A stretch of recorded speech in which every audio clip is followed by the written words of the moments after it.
What's good, everyone? Anderson Emerald here to talk about the Lausanne Diamond League. As I've been doing for all the Diamond Leagues through the year, doing a very quick preview, and then of course we'll do a recap afterwards. And these are like coming up quick. We just saw Silesia. This Wednesday we have Lausanne.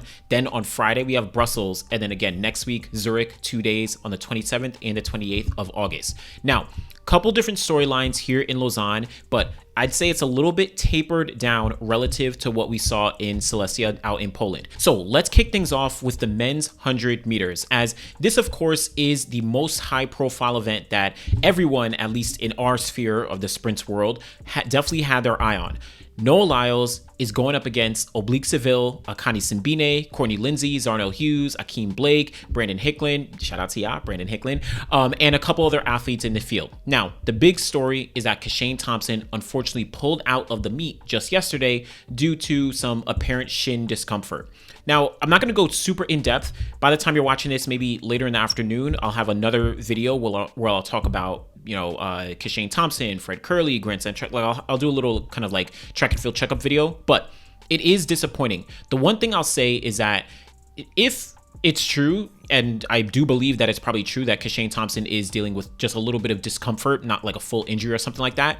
To me, as a track and field fan, it's smart. Like, it's smart to just take things away, to step away from the track and just focus on the world championships. Because this one singular race in Lausanne, yes, it would have been so dope to see Noah, Oblique, and Kishane line up in 100 meters. But if it's going to take away from what we'll get in the world championship final, I don't care. I don't care. And shout out to my man, Coach Rob. Check out the video that he did breaking down, the Kishane Thompson pulling out and what it means for our sport as a whole. Definitely completely agree with that. But unfortunately for me as a pure track and field fan, it's like, I want to see these athletes compete at the world championships. And yes, the public unfortunately isn't aware of world champs, but that's what we want to see. So I'm going to give Kishane some grace here. And listen, we still get Noah versus Oblique once again. The last time that they met was at the London Diamond League, where Oblique Seville dominated the race, running what he ran 9.84 seconds or 9.83, to get the win there. That was a masterful performance. No one else in the field broke 10 seconds because Noah Lyles ran 10 flat. But since then, Noah has stepped things back up. He's already run 9.90, finishing just behind Kishane Thompson in Silesia. So these two, between Noah Lyles and between Oblique Seville, this is going to be a very, very great matchup. We've seen in previous years, 2024, Oblique Seville has gotten the best of Noah Lyles leading into the Olympic Games, even through the rounds of the Olympics or, at the World Championships in Budapest. But Noah has been able to show up at those global championships, whereas Oblique hasn't been able to get on the podium. A race like this, because this is only Oblique's second ever individual Diamond League race ever. 100 meters at the London Diamond League, and now here 100 in Lausanne. Third race is of course the 4x1 that he ran in London, but he is showing that he wants to step things up and compete with the best in the world. So this is going to be a big race for Oblique and for Noah. Is Noah going to be able to make some more progress? Can he run sub 9.90 seconds? Is he going to get into the 9.8 lows? But I just want to see how he is able to execute his race a little bit better. Does he get a little bit better of a start? Is he able to maintain just like he always does in all of his races? And let's say even Oblique Seville wins this race. Is Noah Lyles still relatively close like he was to Kishane? Like it or not, I'm more confident that if Noah Lyles has this gap, let's say Oblique Seville wins in 9.85 seconds, and then Noah Lyles comes up in 9.87 or 9.88 seconds, I would feel very, very confident about Noah going into the World Championships and finishing ahead of Oblique versus what we just saw at the Silesia Diamond League, Kishane finishing just ahead of Noah. I'm still more confident in Kishane's ability to hold off Noah. But the only problem I have at this moment with Oblique is his ability to actually translate things into a world or Olympic final in the 100 meters. He literally has an excellent season or excellent rounds leading up to everything, but then in that final, he just is not able to perform. Whether that's, he just doesn't show up, or if he does get injured like last year. But that's what I'm waiting to see, just kind of like giving you an idea of what I'm thinking about, but we'll actually see how things do play out. Now, we also do have athletes like a Zarnell Hughes, who I have my eye on. He's had a very, very strong 2025 season already. I'm interested to see how he does, translate things here in this Lausanne Diamond League. Is he going to be able to get under 9.90 seconds, right? He got the bronze medal in 2023, so do not sleep on what Zarnell is capable of. Akani Simbine, this second half of the season has not been looking great. And there's going to be a separation. If we're talking about Kishane Thompson, Noah Lyles, in my opinion, gone. Like, those are the top two. Oblique Seville, he might be gone. Kenny B showed that he can be behind, the big two over there, right? What we saw in Silesia. So, and even Courtney Lindsay beat out Akani. So Akani has to show things. Has to show some things. Courtney Lindsay, can he step things back up? Akani Simbine, same thing. And shout out to, of course, Brandon Hicklin. Always going to be my guy. Yes, I'm not mad at my pick. It is what it is. So men's 100 meters, we'll see how that does play out going on at the Lausanne Diamond League. Women's 200, let's talk about this. Now, similar to Kishane Thompson, Shericka Jackson also pulled out of this meet.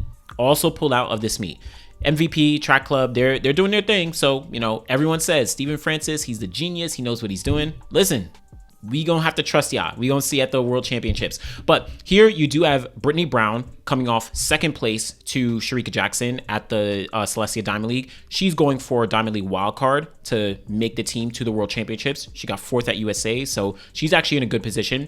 Dean Asher Smith, she ran the 100, she really didn't do well in the 100 at Silesia, but she did run a very good 200 at the British Champs. Can she actually show up here and put a good race together? Her 22.14 was at British Champs. She ran pretty well at the London Diamond League as well. So we'll see. Favor O'Philly, third place at the Silesia Diamond League. Mackenzie Long, this is her first 200 race since USA's. She's also looking for a Diamond League wildcard. She was fifth at USA's. She's already run 21.93 this year. Don't sleep.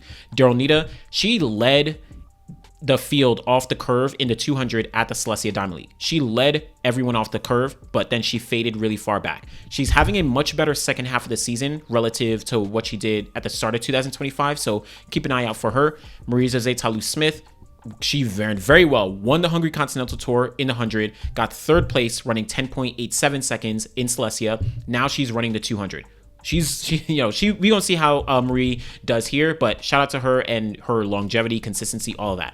And last but not least, shout out to Leone, apologize for the pronunciation, but I want to give a shout out to Marlene Paulino dropping down from the 400 to give herself a little bit of speed work or whatever it may be in the 200. This is going to be interesting. I'm interested to see what she does here. She hasn't been running as fast in the 400 as she was earlier in the season when she was dropping like 48 seconds, but she's been pretty consistent across the board.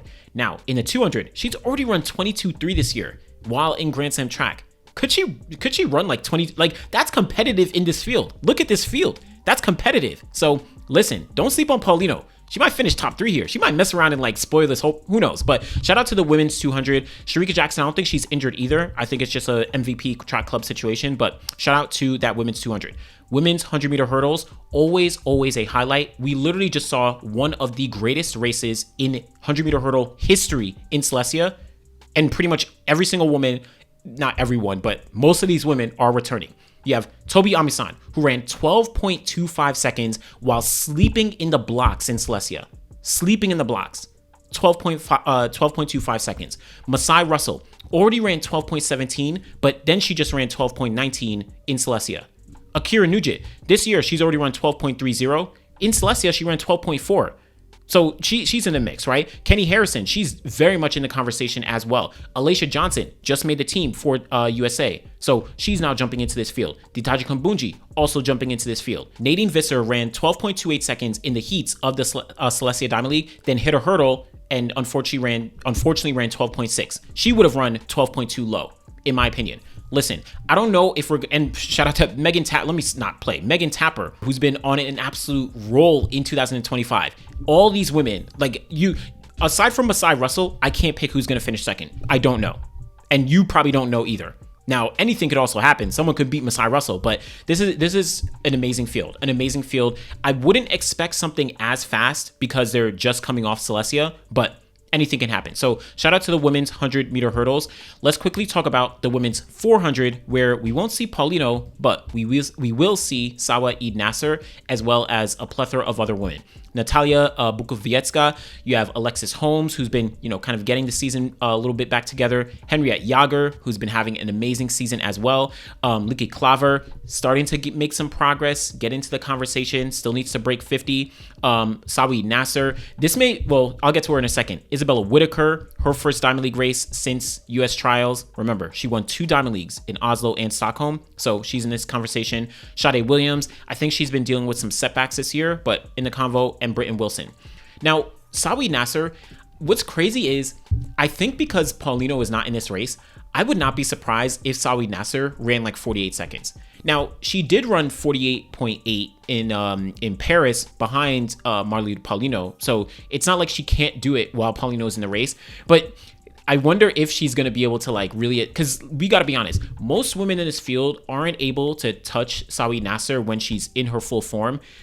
But, it'll be interesting to just see how she approaches this race, knowing that Paulino is not running with her. So we'll actually see what does play out. And can any of these other women, specifically Natalia Bukowiecka as well as Henriette Jager, can they maybe go a little bit farther into the 49 low range? Or will they kind of maintain what they've been doing? And keep an eye out for Isabella Whitaker as well. So shout out to the women's 400. Just 3 other events I want to quickly take a look at. Men's 110-meter hurdles.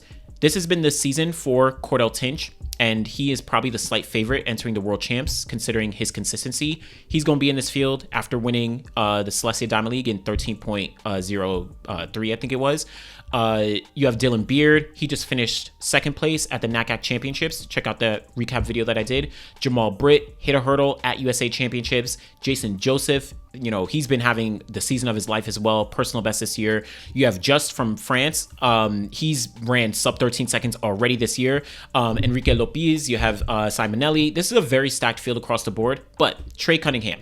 Now, I was just thinking about this with Trey Cunningham. He finished 4th place at US Championships, so he missed the team. He basically has no path to the World Championships in 2025, so it'll be interesting to see how he approaches the rest of this season. Now, he's run 13 flat. You can argue that outside of the US Championships, he has been the most consistent hurdler in the world. So, I don't know. He's kind of a wild card in his field, which is why I left him for last. But shout out to Trey Cunningham. Really devastating that he missed a team. If only you could send 5 people. But Trey, I don't know. It's the system. It's a system. Trey, man, shout out to Trey Cunningham. Last 2 events, men's 400-meter hurdles, not too high quality across the board. Carson Warholm, he just did that crazy race out in Celestia. Shout out to Trevor Bassett. He's going to be in the field. You're also going to have Nathaniel Ezekiel. He is right back in the field as well. So overall, decent field, but I know Kyron McMaster was in the field, but looks like he pulled out. So we won't see many high quality athletes across the board. Shout out to everybody in the field. I never want to disparage anyone, but overall, decent 400-meter hurdle field. Last one is the men's long jump. This is a stacked field. Stacked field. We got Matatis Tentoglu, Olympic champion, double Olympic champion, world champ. He is in this field. Wayne Pinnock, newly minted, going over to Turkey. Wayne Pinnock, he's in this field. Kerry McLeod, he is going for a gold medal at world champs. He's in here. Tajay Gale, 2019 world champion. Someone has to cross-check me. I know that Tajay Gale didn't compete at Jamaican trials, and after Kerry McLeod won, the other 2 guys who finished 2nd and 3rd at Jamaican trials, I think they're in the world rankings quota and would be able to get to the world championships. But I don't know if Tajay Gale was able to apply for an injury waiver or whatever it is, medical exemption from trials.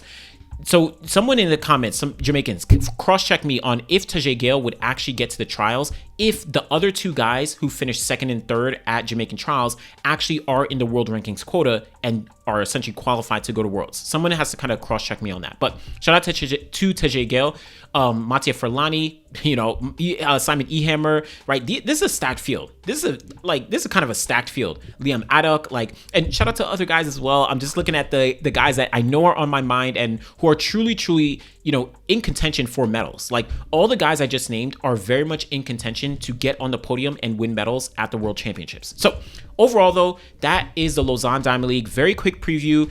I'm gonna, of course, do some recaps, maybe just one recap tomorrow on the meet, and then also preview Brussels Diamond League, which is coming up on Friday. But it's gonna be very exciting, a lot to look forward to. Let me know what you think. Be sure to like the video, subscribe to the channel. Truly appreciate y'all. Thanks for watching.